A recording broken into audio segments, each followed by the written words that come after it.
1, 2, 3, 4, 1, 2, 3, 4.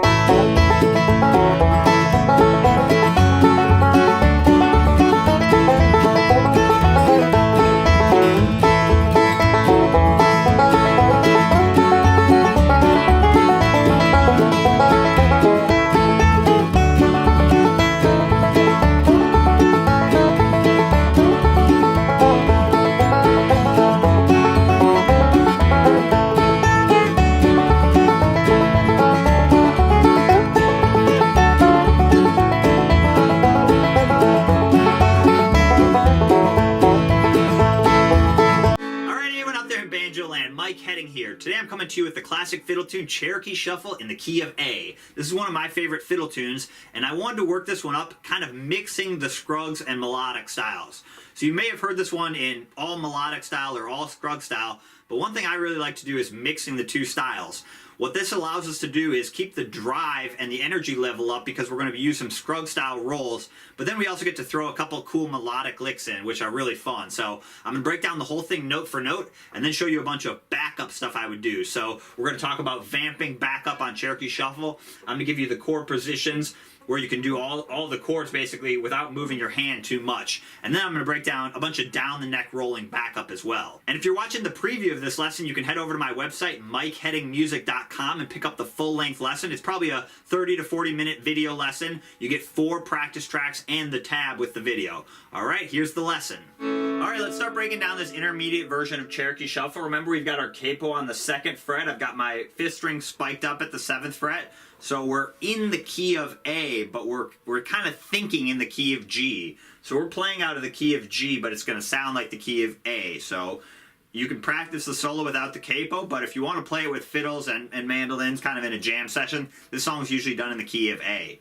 All right, let me play the first 5 measures, and then we'll start breaking it down. Here we go.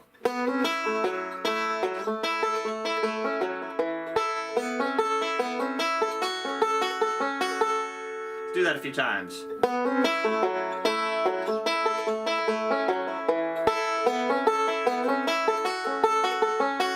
One more time, a little faster.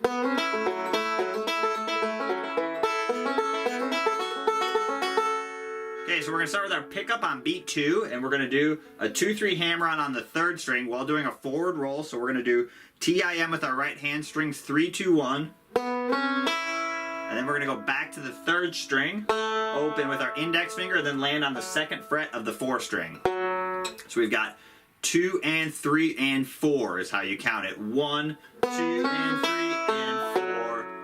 Let's do that a few times. 1. And I'd recommend counting B1. So 1. And that's just a pickup that's going to get us into the melody. The opening melody line is...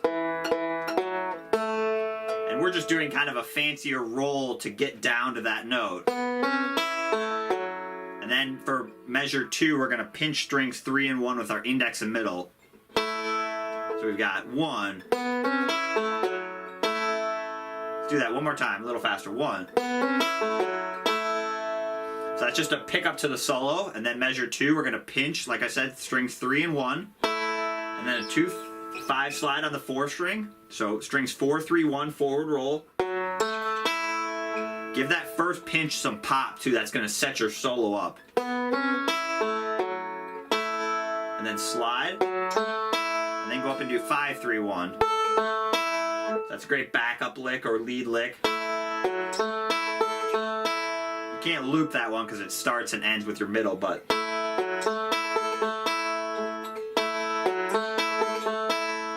And since this is an intermediate lesson, let's kind of talk some finer details too. Let's put some pressure on that slide and get a really powerful slide there. This song's about kind of keeping the drive going, and that's why I played the beginning part in Scrugg style. We want to keep that kind of energy level up in the beginning of the solo. So we're going to use rolls and licks that kind of keep that forward momentum going. So I like using the forward roll when I'm trying to create drive. Okay, let's play measures 1 and 2 again. So 1. Now measure 3, we're going to do a little fill lick. So we're going to do an alternating thumb roll, 3, 2, 4, 1. And then open 4 string. And we're going to play that second fret on the 4th string to start, sorry. So, and then pinch. And the melody there is, so we've got, and we're just filling that up with slide. And then that alternating thumb roll. So not too hard there. That's going to set up measure 4. Now we're going to do a 2-3 slide on the 3rd string with an alternating thumb roll. Again, we're keeping it pretty scrugsy here, so. And that's a melody note, so give that slide some power. My other recommendation is don't slide too quick. It's very easy to go, you know, let that first note hang out just a little bit longer. So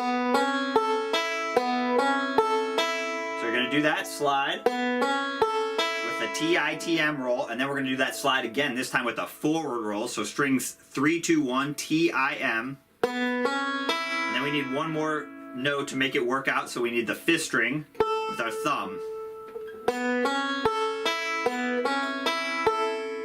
And that's going to set us up going into an E minor. So that's something you could practice. And I'm just doing kind of a 1-finger E minor. You could put your 2nd finger all the way down here if you want to. We're not really playing that note though, so we've got. And that's what you want to practice, is landing up on that 2nd fret on the 1st string. That's the next melody note. So we've got. Okay, let's play the first 4 measures up to the beginning of measure 5. Here we go. 1.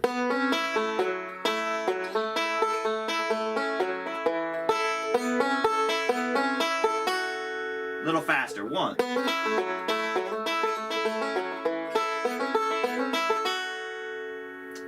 Okay.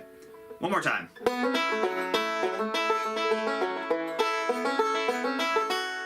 Okay, right there we're going to do, so this is measure 5 now. You're going to get into this position and we're going to do kind of what I call the reverse forward roll. It's basically the opposite of a forward reverse roll. So we're going to start going backwards.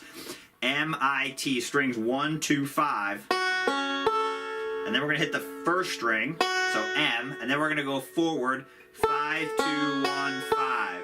Let's loop that one a few times. That's a good roll. And I remember our melody's up on the 1st string, so you kind of want to accent that 1st string a little bit. That's a good one to practice. Let's just do the right hand ones. That's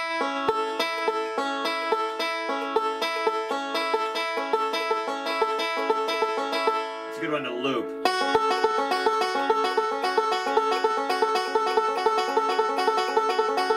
Really good one. You can get some good speed on that one too. And that, again, we're trying to accent that 1st string. That's our melody there. So we got.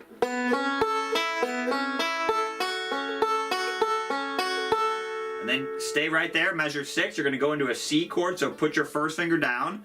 And we're going to do the Foggy Mountain roll. So index finger, 2nd string of your right hand, index finger. Then your thumb's going to come down, do thumb middle, 1st or 2nd string, 1st string. And then 5, 2, 1, 5 with the forward roll. So T-I-M-T there, so.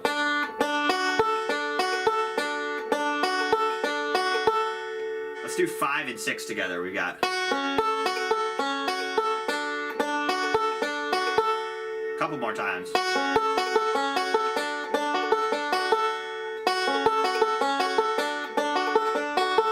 One more. So that's measure 6. Again, we're using that Foggy Mountain roll to keep the drive going.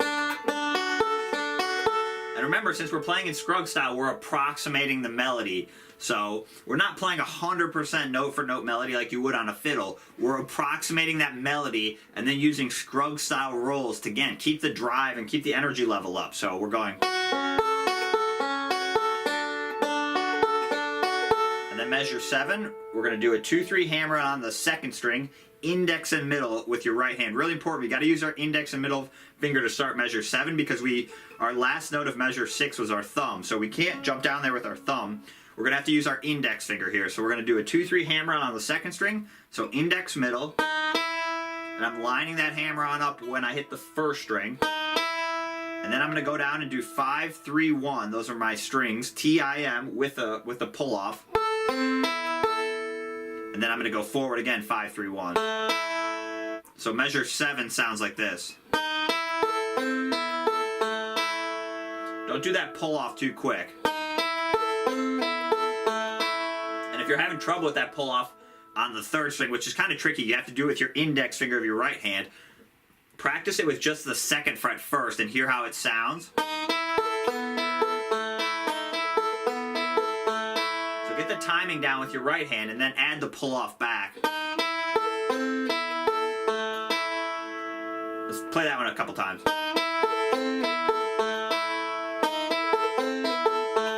You also have to practice getting the proper clearance so you can get all those notes to ring out. You know, you can't be back too much like this, otherwise when you try and do that 3-2 pull off on the 3rd string, you're going to mute that 1st string. You need that note to be able to ring out.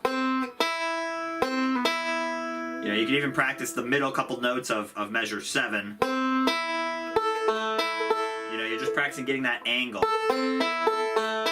So let's do 6 and 7 we got.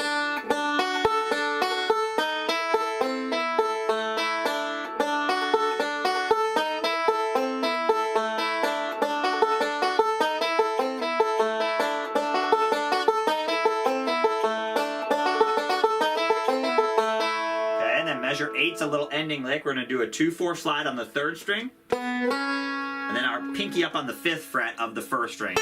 This is a Scruggs lick, so we're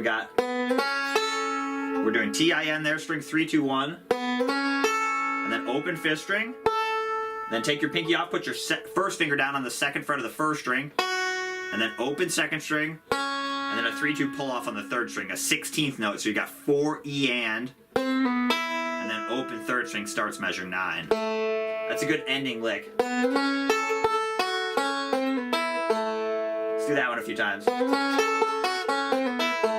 Again, don't collapse your hand back this way. You got to keep your hand out so you can get that note to ring out. If you're back too much like this, you're going to be collapsed into a bad position there. So keep your hand out. You can basically think as you're sliding up into this G chord, but we're just doing it with 2 fingers. So again, connect that position with the bigger chord there. We're basically sliding up. Could be a good lick in the future too. When you want to get up to this chord, you could do that. Something like that for backup, but in this case we're using it as a lead lick.